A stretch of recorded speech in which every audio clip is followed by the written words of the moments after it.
Hello, my fellow knights and warriors.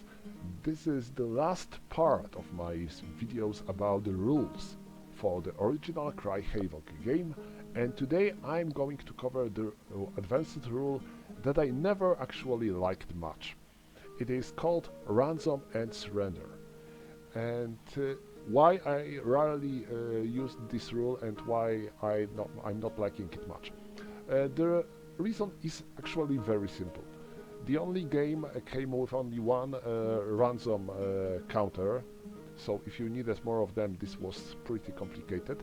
And even more, having prisoners on board tends to make a game a bit more messy, and you need to use some men to escort your prisoner. So usually I play with no quarter rules, but if you want to make your game a bit more accurate, you are most welcome to use Ransom and Surrender because it works pretty fine, and this is how the actual fights were fought during the medieval times, where surrendering to your enemy wasn't something rare. Actually, it depends strongly on the battle and the sides. In Cry Havoc, you are fighting in the medieval England, so this is pretty normal. But for example, there were very bloody battles in the history of Europe where there was no quarter, and no matter if you were some noble knight or some ordinary man, your chances to be killed were the same. But let's cover on this rule. First of all, when you need to check if your enemy is going to surrender. First, only a knight can surrender, so only characters with Sir might surrender. All the other characters in the Cry Havoc cannot surrender. And next, you have to check for the possibility of surrendering to the enemy before you are going to resolve a fight, and you have to check for the initial odds. If there is 8 to 1 or more, and there are knights on the both sides, on the side of the defender and on the side of the attacker, there is a chance that defending knight will surrender to the attacking knight. There can be more attackers. For example, let's see here. We have two attackers, Ben and Sir Richard, and Sir Clagny, who is also wounded, is defending. So they have 30 and 11, so it's 41 versus 5. This is 8 to 1. So yes, this is enough for him to surrender. But if he would be on some terrain that would give him some advantage, or they would be on the terrain that would give them disadvantage, and then these odds will be lowered to, let's say, 7, 6 to 1, and then there won't be a chance for him to surrender. Next, if you see that there is a chance to surrender, you need to make a roll before the battle is resolved. If you get 1 to 4, then the knight surrenders. If 5 to 10, he is not surrendering, and the fight goes on. And notice that if he is not surrendering and he is not dead, and another combat takes place in the next turn, you need to make such a roll again. So let's assume that they fought. There was 8, so he is fighting, and nothing happened during this combat. So they are fighting again in the next turn. Same situation, same odds. So he needs to make a roll again, because maybe this time he will find that actually he has no time to, no chance to win. So he will surrender after all. And now, when he surrenders, you need to replace his counter. You need to take a ransom counter and place it on the place of your character. If he was wounded like Sir Clagny, you need to make him wounded too.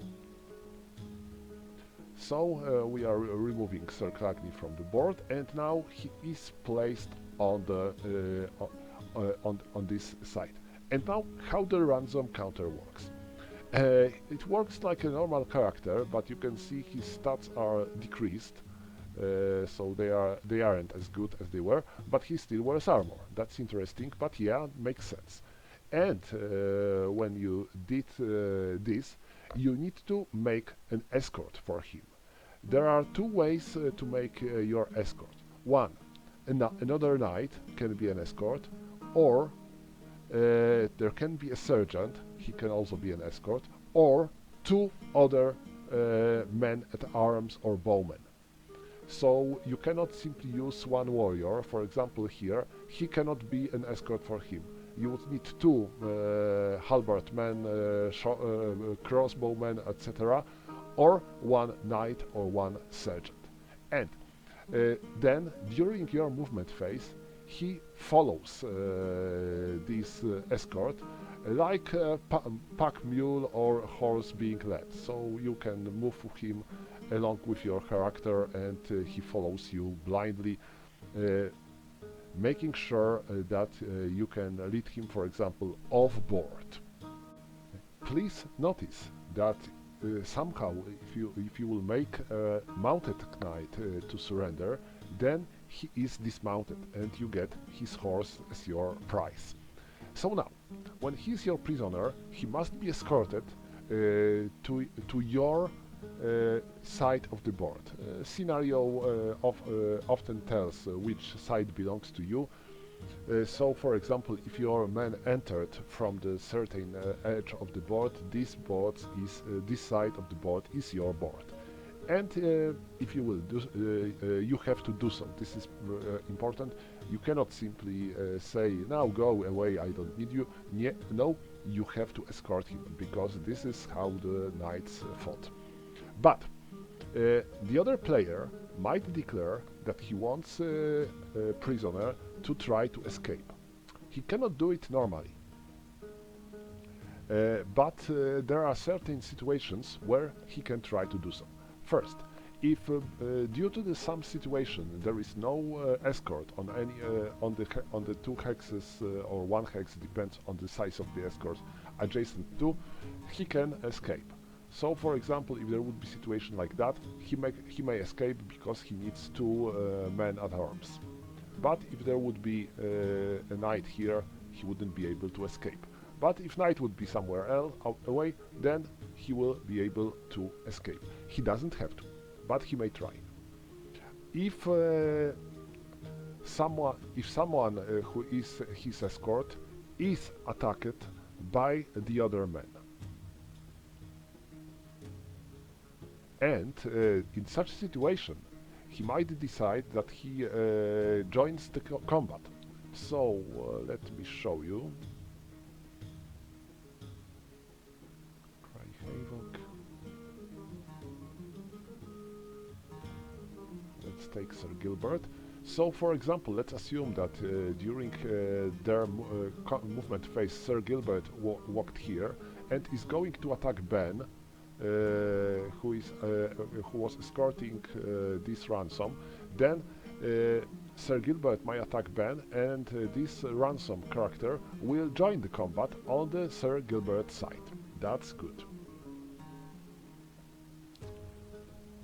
Same goes to situation if any of the escort members is being killed, for example, because of the combat or because of the missile fire.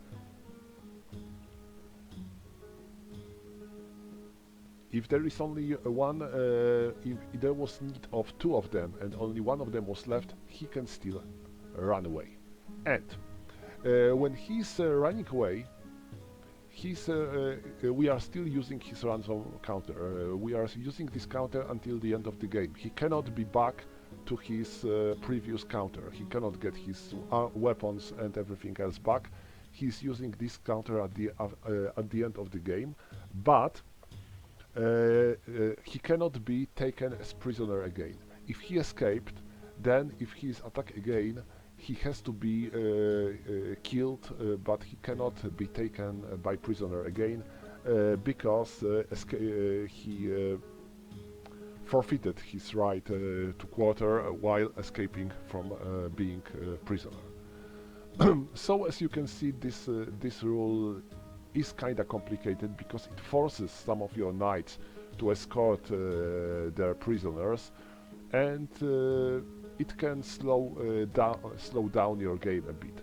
But if you have a lot of knights on the board, this might be a good idea to use it, because in such situations, and only in such situation, this rule brings a bit more of the chivalry and a real knight versus knight combat and situations that really happened during the medieval ages. So the choice is yours. Like I said, I never liked this rule much, but I see why it was put into the game, and I can see the sense of using it.